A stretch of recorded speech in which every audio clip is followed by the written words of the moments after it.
4 summers ago, I had the opportunity to work for a short-term mission trip company, and about that same time, I had just started learning to play the guitar, so I learned some basic chords so that I could play along with some of my favorite songs. So I was looking for a song that I could play, and I stumbled across that song, and I want to tell you, I haven't learned any more chords since then, but I can still play that song. But ever since I've heard that, I've been hooked on it. It talked about all the things that I wanted to do and the person that I wanted to be that summer as I worked. And so I turned that song into my prayer. What I did not know was how much I was going to need that song that summer. I found myself working in multiple situations where it was extremely hard to love the people that God had put in front of me. Working in a cultural setting that functioned way different as my own, even in the USA. I was doing a job that I was extremely unqualified for. They had made me a work projects coordinator. I did not know how to do half of what they were asking me to build, but we got through. But ultimately, I found myself extremely tired and wanting to throw in the towel. But as much as I didn't want to hear those lyrics, they were the exact lyrics that got me through that summer. And so as we move forward today, I want us to remember those words. And my prayer is that they will become your prayer as well.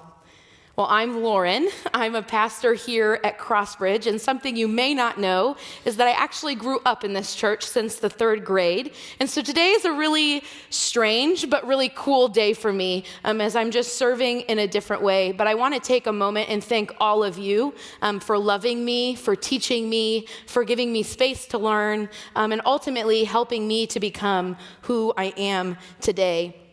Growing up, I had no idea that I would be up here when I got older, but God's plans were better than my own, and so here I am. But I want to really thank you for this opportunity to speak with you this weekend.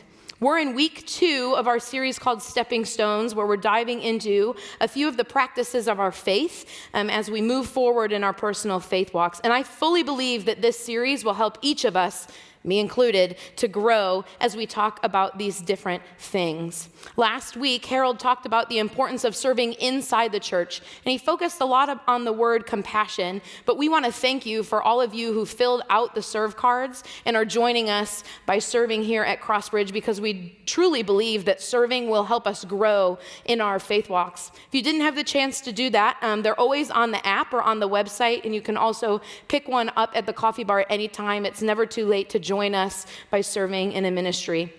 This week, I'm going to build off of that concept, the foundation that Harold laid, and instead of talking about serving inside the 4 walls, we're going to talk about why it's important to serve outside of the 4 walls, and how it will help us to see people, how it said in that song, to see people the way that God sees them.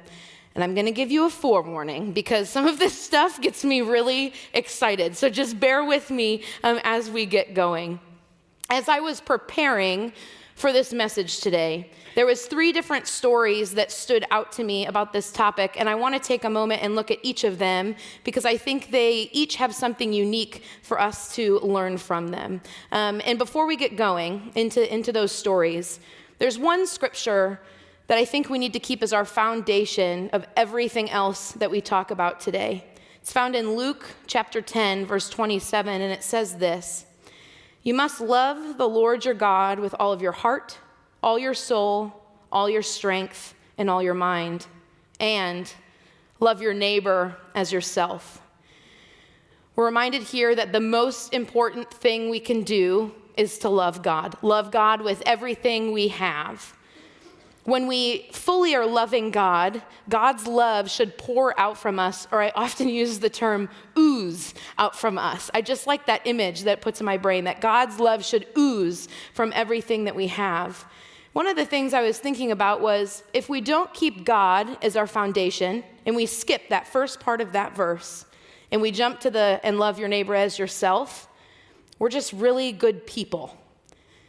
But we're called to be more than that. We're called to be Christians, Christ followers, which means that we have to keep God as the foundation and build everything else we do off of that.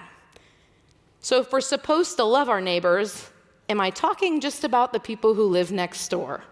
No, they're included, but I think it's much more than that. And Jesus actually responds to that exact question by giving a story, which we're going to read in the book of Luke later on in chapter 10. It says this: Jesus replied with a story. A Jewish man was traveling from Jerusalem down to Jericho, and he was attacked by bandits. They stripped him of his clothes, beat him up, and left him half dead beside the road. By chance, a priest came along. But when he saw the man lying there, he crossed to the other side of the road and passed him by.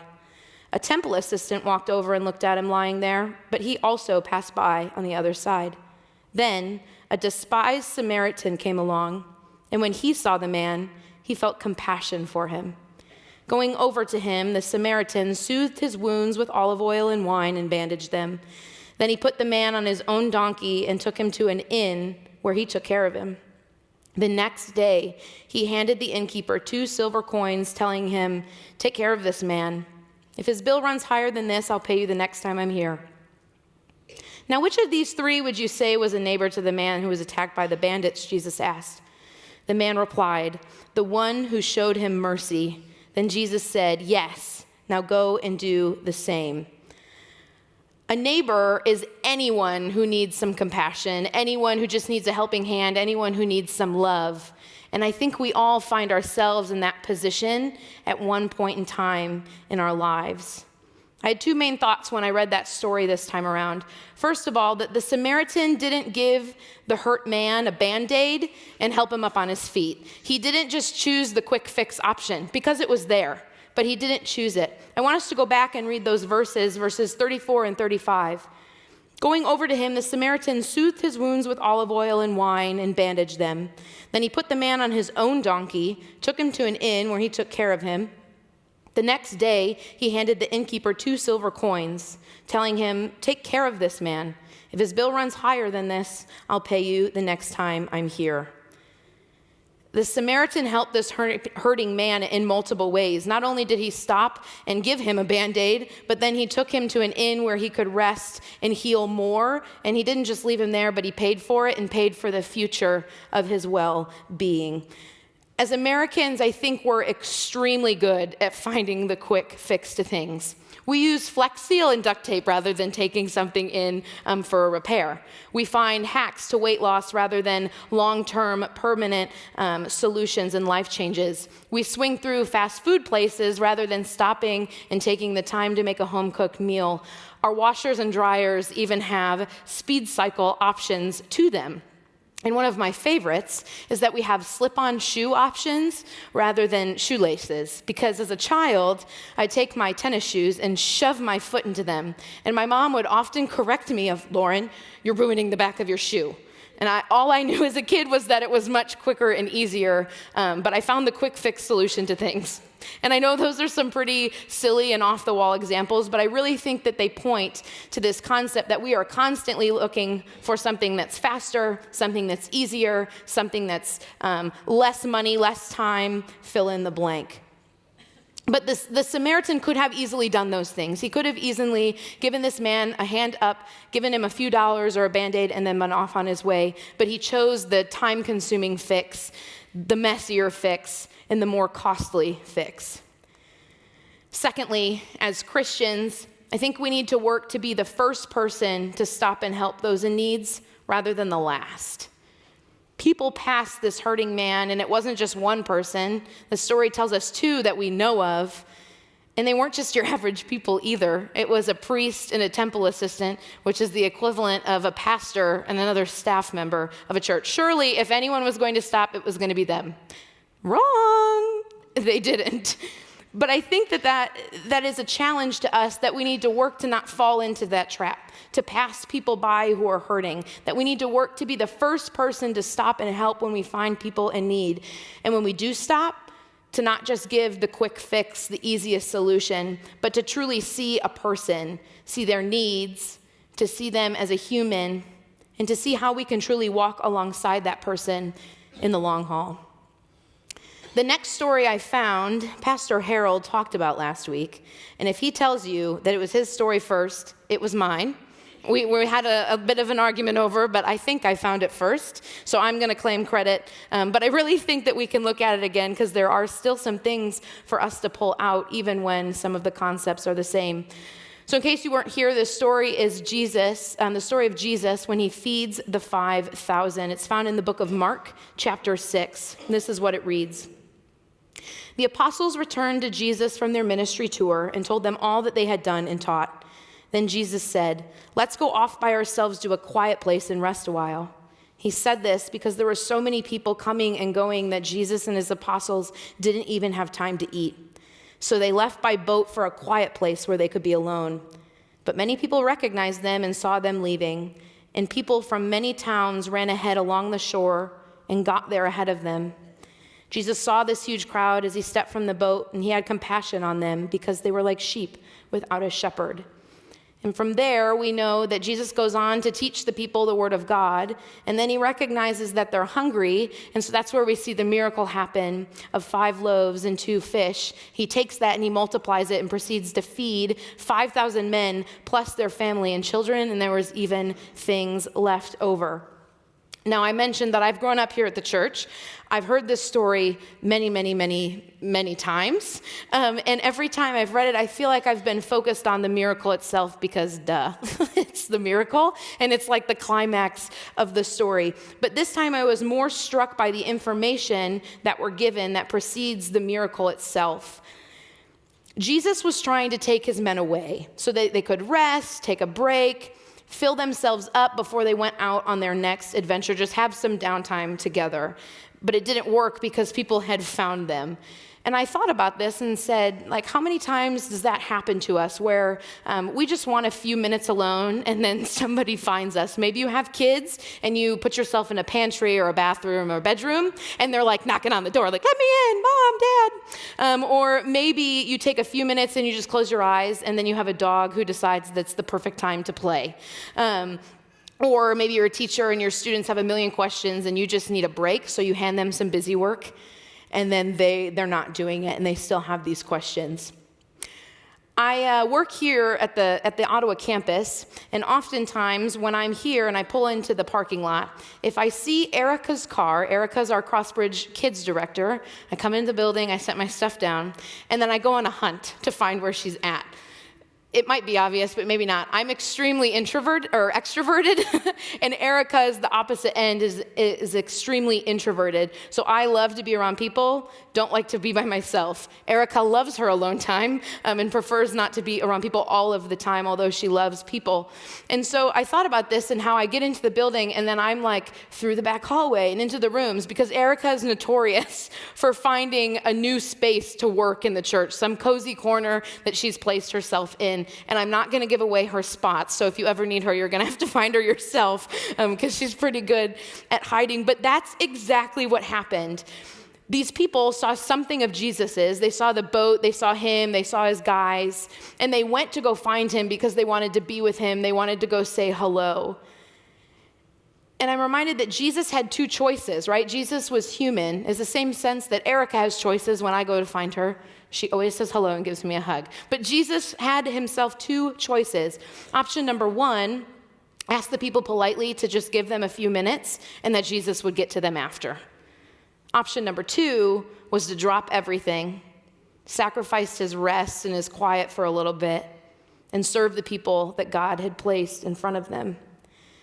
We're reminded of what that right choice, the right answer to that is in Philippians chapter 2, verse 4. Do not be interested only in your own life, but be interested in the lives of others. Jesus chose to serve. Yeah, it was inconvenient. Yeah, it messed up his plans. But when he did serve, he didn't choose the quick and easy route either. He served in 2 ways. He served the people in front of him holistically. He saw that they had a need for God, and so he stopped and he taught them the gospel. But he also saw their physical need, that they were hungry.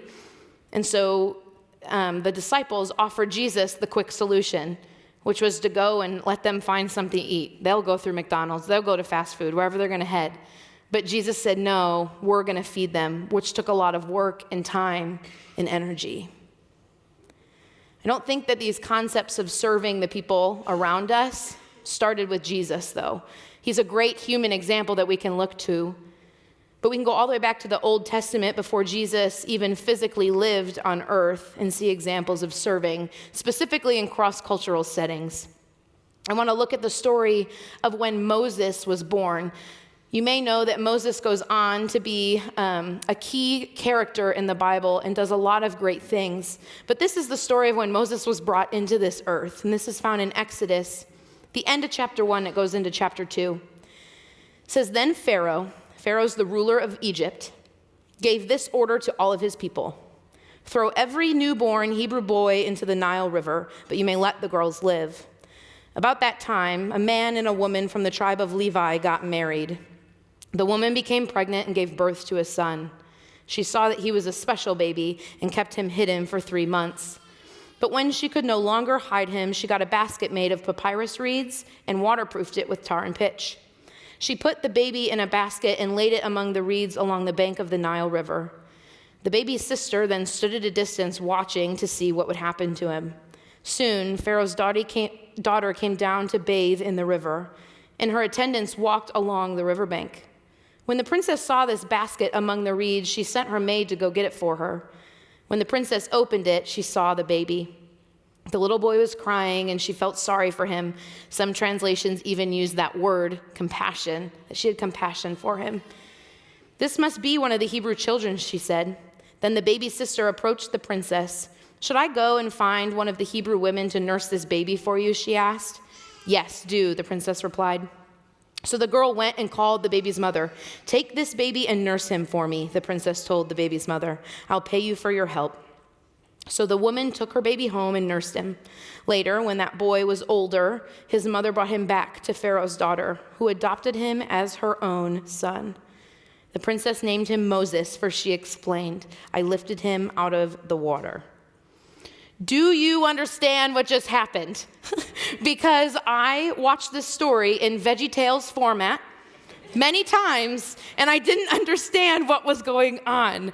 The ruler of Egypt wanted this boy and all the other boys like him dead. The ruler's own daughter took in this boy and raised him under the very nose of the guy who wanted to kill him. That's a bold move. That's what I say. That is a bold move. Pharaoh's daughter has some courage. I thought about how many people are in that house. It had to be a big house. He's the Pharaoh. How many servants there were, how many guards there were, how many extra guests came in and out of that house, how many times that there was for Pharaoh's daughter to be caught for raising someone who was supposed to be dead. Pharaoh's daughter is a beautiful example of serving in a cross-cultural manner. She reminds us that sometimes serving may require us to push the boundaries that culture sets for us, the norms that culture sets for us. She reminds us that serving ultimately transcends race.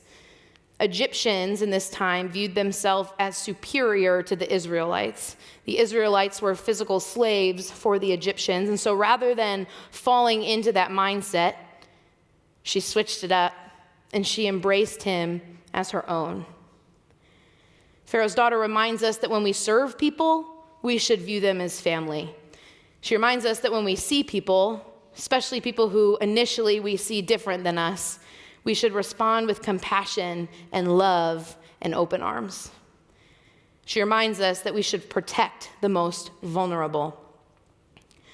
The church, and I'm talking about us, the people, whether you're online, in this room, all of us, the church, not the building, are supposed to be missional in everything that we do. Working to be the first to help to those who are in need, going the distance to walk with people and not just offering the fast solution that society may give, serving even when it's inconvenient, serving when we're tired or grumpy and we don't want to be around people, serving in a holistic way that sees a person as a person and not just a charity case, and working to serve the whole person. Serving even when it goes against the cultural norm, serving even when others are just passing that person by. Living life with people who are different races, ethnicities, genders, ages, economic backgrounds, and social statuses, and more. Serving with compassion, love, mercy, and grace above anything else. Serving the most vulnerable. Serving large groups of people, but also connecting with people one-on-one. But ultimately, loving the people that society shoves to the sides and serving and living in our lives in a way that points people to Jesus. Isaiah chapter 6, verse 8 says this, "Then I heard the Lord asking, 'Whom should I send as a messenger to this people? Who will go for us?' I said, 'Here I am, send me.'"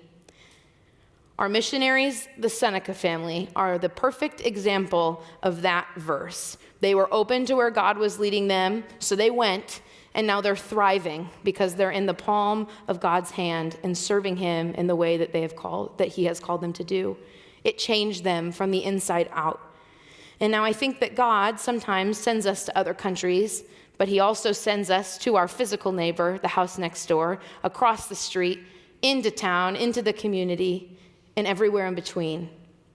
About a month ago, Crossbridge sent a team of myself and 4 other strong, beautiful women on a short-term mission trip to the Dominican Republic.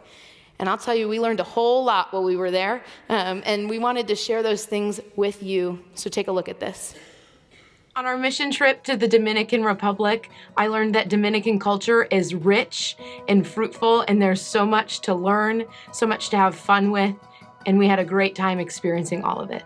I learned that the Dominican Republic has such a mixture of people who are very, very poor and people who are very, very well off. I learned that the Dominican Republic is a beautifully broken community. The Dominicans are animated, they're bright, they're colorful, and they're very hospitable. I learned that the average pay per day in the Dominican is a little over $2 a day. I learned that I have friends all over the world, some that I can speak to and some that I can't. I learned that I was made for worship. I learned that I could come as I am and I don't have to be perfect. I learned about myself. This trip just really reaffirmed how blessed and how privileged I truly am. I also have learned probably about myself that I can trust God in all things. I learned that the church is alive and well, and God is moving in each and every country, and that in the Dominican Republic, he's up to something really special. I learned that the church is universal. You can go to anywhere, and you can find someone who has the joy of the Lord in them. I learned that the church is leading people to know Christ. I learned that the church globally is made up of all Christians from every nation, from all tribes, peoples, and languages, and they all stand before the throne and the same Lamb. I learned that God uses all people from all walks of life to be his hands and feet. He takes people from one culture and sends them to another to where they can serve alongside people who speak different languages than them, who have different backgrounds than them, and they come together as one big family to do the work of the kingdom. I learned that God has a sense of humor. You know, when you're in the middle of a shower and the power goes out and there's no hot water anyway, you just kind of laugh about it. I learned that God was at the center of it all and everything that we did. I learned that God often has the resources, but he needs willing hands.